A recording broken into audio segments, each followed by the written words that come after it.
હાલોલ શહેરના દ્વારકેશ ચેમ્બર આગળ ભૂગર્ભ ગટર યોજના અંતર્ગત કરવામાં આવેલા ખોદકામમાં ચેમ્બર બેસી જતા અકસ્માતની સ્થિતિ સર્જાઈ હતી। ગત રાત્રે 2 સ્કૂટરો આ ખાડામાં પટકાયા હતા। સદભાગ્યે ચાલકોને સામાન્ય ઈજાઓ જ પહોંચી હતી। વધુ દુર્ઘટનાઓ ન બને તે માટે એક જાગૃત નાગરિકે ચેમ્બરના ભંગાણ આગળ લાકડી ગાડી પ્લાસ્ટિકની બેગ બાંધી લોકોને ચેતવણી આપવાનો પ્રયાસ કર્યો હતો।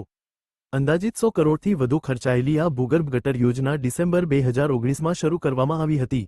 ત્યારે આ યોજના હાલોલ નગરજનો માટે આશીર્વાદરૂપ સાબિત થશે એવા રાજકીય દાવા કરવામાં આવ્યા હતા, પરંતુ હાલની પરિસ્થિતિમાં આ યોજના નગરજનો માટે અભિશાપરૂપ બની ગઈ છે। છેલ્લા 6 વર્ષથી કામ ચાલી રહ્યું હોવા છતાં પૂર્ણતાની દિશામાં કોઈ હકારાત્મક પરિણામ જોવા મળ્યું નથી। શહેરના અનેક વિસ્તારોમાં ચેમ્બરો ઉભરાઈને ગંદુ પાણી રોડ પર ફેલાતું જોવા મળે છે। દુર્ગંધભર્યા પાણીના કારણે નાગરિકો રોજિંદી મુશ્કેલી ભોગવી રહ્યા છે। તૂટી ગયેલા ઢાંકણાઓને કારણે કુંડીઓ ખુલ્લી પડી ગઈ છે, જેનાથી અકસ્માતનો ભય વધ્યો છે। નગરપાલિકા અને પુરવઠા બોર્ડ દ્વારા આ યોજનાની નિષ્ફળતાના કારણોની તપાસ કરવામાં જરા પણ રસ લેવાતો ન હોવાની નાગરિકોમાં ભારે નારાજગી છે।